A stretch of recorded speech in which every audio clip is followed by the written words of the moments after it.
And then I drew these 9 drivers that make up for your brand. The first one is the reason, right? It's knowing what you want in life. And most people will just reply to that by saying, I want a house by the river, by the sea, and then a boat, 3 kids, health, of course. But this is not your reason, this is your lifestyle. We all want lifestyle. But what is your true reason? What is the change that you want to bring to your life, to the life of others, to your country, to your community, to your company? There is always something else. There is always that we wished that we could change. My reason and what motivates me to build my products, to build my companies, I'm one of the founders of Workflow of this project, is to finish and the gap between, Rodrigo was talking about that, how come we are in a country, in Europe, in a continent that they have gap of talent? That doesn't mean that people are not talented. People are already working here in Europe and we are all talented, but they need more. And how come you can have talented people working behind counters, cleaning floors, serving coffee? I don't mean that that's your case, or coming from other country and having to succumb to an odd job. It's not disrespectful, it's just the fact that there is a gap. People cannot just go there. The companies are turning demanding and more demanding, right? And we have the middleman, the product of the problem with the people, the recruiters, the agencies, that they use the people as commodities, and in the end, they are doing business. They are not picking the right talent for the right positions. The gap just expands and expands, right? The companies are more and more demanding better skills from people. You always must keep learning. And that's my mission. That's my reason. That's what I try to do every day in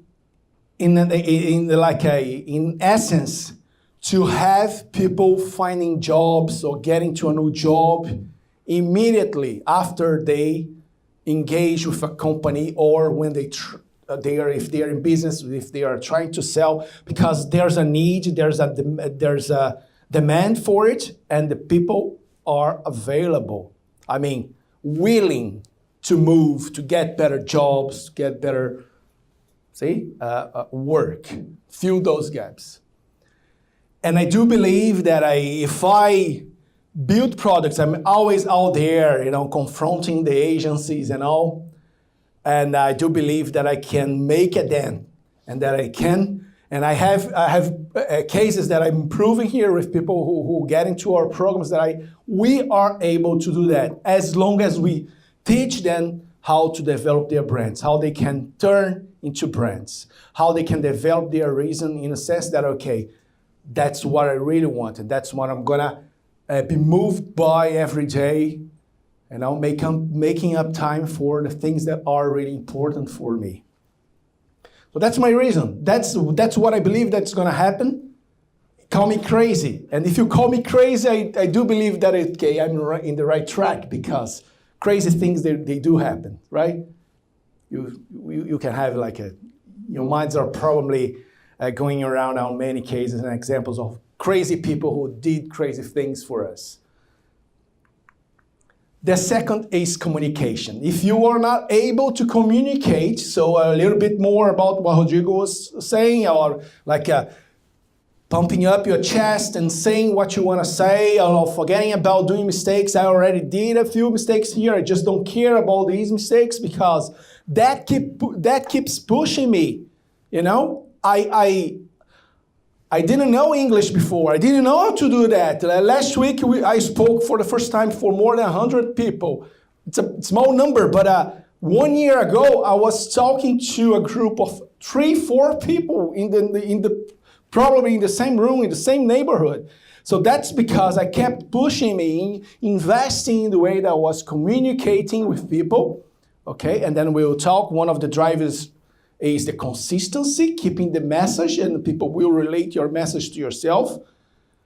And always bringing the third driver here, the emotional components. Because when you bring to your speech, to the way that you communicate, when you bring emotional components, people are more likely to remember what you said because you made them feel something, right? You made them associate with you, with your story, and sometimes with your reason, even if they think that you are crazy. If you made them feel crazy, if you made them feel about yourself that you are crazy, you already made them feel something. Therefore, they're going to remember about you. Rodrigo here made you guys laugh, perhaps like not agreeing as much or agreeing, but he made you feel, and then you're going to remember about that. So if you bring emotional components to your stories when you try to sell yourself, going online also, so that people can always remember about you, that's amazing for your brand. That's how you're going to actually make people connect and follow what you say, okay? And now bringing the emotional components to your communication skills. It's not only about making people happy. It's also sometimes you can make them feel angry. This week as well, it happened to me that an agent called me to offer me a position and all in London even. And then guy told me by the end of our talk, okay, good luck with your business. When you finish your business, call me back.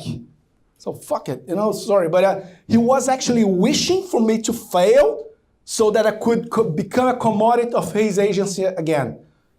I don't know if you guys saw it, but I made a big text post. I tagged the company, their name, and I put part of our talk there. I quoted, and I told the guys why I was doing that. Because the market needs to change. Those guys, they cannot keep doing this with the professionals like a way. We are your only chance to get a job in the market or developing your career. No, that's not. And I'm gonna try to show you here today, not in the technical way. We do that. We were gonna do that on the second day of this convention here, because we will be talking about LinkedIn and being more technical. But I'm trying here to help you create these mindsets towards becoming a product and understanding that you are unique. Your product is unique. The things that you've done in the past, together with the people you met, how you solve problems, the language you speak, the countries you lived on and worked on, that's only you. Only you have this combination. And that's your product. That's the difference between us and any other object that only keeps its features. We can develop these features and being unique. And never believe that you need to emulate or emulate someone because the formula that other people take, it's not going to happen exactly with you. Therefore, being authentic, that's a must. That's how you must believe that because I'm not trying to be anyone else, especially online. That's the fact that's going to sell me. That's what is going to attract people and opportunities to me, because I'm not trying to be anyone else. See? And of course, when you start sending a message, especially if you already know your reason, know what you want, know about your past, know your story, know what you want especially. And if you keep saying this all the time, you are being consistent. You show people that you are someone that they can trust because you don't change your mind all the time. You know what you want. See, you have a goal. And sometimes people also come to me and say, you are too repetitive. And then I say, I'm not being repetitive, I'm being consistent. That's to me, that's totally different things. Of course, the sentences, they keep coming and then you repeat themselves, different channels, and now we'll see a few of those things here today. But the message is consistent. It's all the time. I know a few faces here. The guys are nodding because I'm always saying, hey, do this, do this, do this. This is going to happen. This is going to work. Keep pushing, keep pushing. Because the difference between the people who fail and the people who get it, it's how often and for how long they kept striving, right? They kept pushing. Most people will just give up and try a different strategy because, okay, it's not going to work. It's not true. You keep pushing until it goes. You keep pushing until it goes. There's no possibility, Isabella. There's no possibility that's not going to happen. It is going to happen. It's just the variant is that when. It's when. And then if it's taking too long, you are not pushing harder enough with your message, with your goals. I am the biggest advocate of being always well presented, right? Bruno, especially Bruno, this guy, he's always dressed this way. Pocket square, suit and tie, that's his image, you know? If I were to ask a kid to who saw him twice and try to draw this guy here, that's the way that they're going to put it, the tie and all, because that's your personality. But that doesn't mean that every man must dress this way. Of course not. I like the style. But I mean, if you must define a style for yourself. Fabio has a style. I also know him. It's like the guy on the, you didn't come with that today, but I like, how do you call it? The shirt with like his shirt there, like how do you call it, Paula? Stripes, yeah, or crossed stripes or whatever. By the way, I'm going to just stop talking about that right now because we have our specialist in dress code here today. So she's going to convince you about that, especially the women, right? She's the specialist.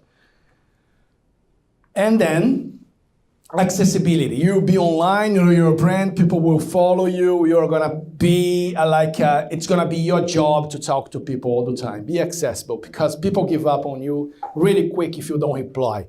And the replies nowadays, it's like 48 hours tops. You must be always on top of your communication. And that also means having your phone number on your social networks available. Your phone number doesn't belong to you. Your email account either. So you must disclose everything to make someone, to make easy for anyone to connect with you. Because people also give up in a split of a second. The phone rings or someone calls them up. It might be the difference between getting an opportunity or not. It's how convenient it is for people to connect with you and get an answer from you. Not talking only about job, but it's a reply, an email, or WhatsApp message or whatever. You gotta be accessible. I love when I finish reading a book, I always try to contact the author of the book. Always. Online, on Twitter, LinkedIn and all. And I would say the biggest majority of them, they reply back to you. And then you know that it's not their PR doing it. They are doing it. They reply to you. They ask why you liked the most on their book. This is being accessible. And to me, if an author doesn't reply to me, it can take time. I'm not inclined anymore to buy anything from the guy because, see, the guy, it's not really important for the person to be in touch with the people. And then you see the difference between a person who is writing for themselves or a person who is actually writing to connect with people. So accessibility. And finally, that's the main reason why I built this presentation about personal branding. It's the content. I'm always talking about the content, about the things that you push online that will make people connect with you and relate you to that industry, making yourself apart from competition by altering, by sharing, by creating, by marketing your skills regarding your own industry. Whatever you do, you must be online, and your messaging, your consistency, everything must be associated with your content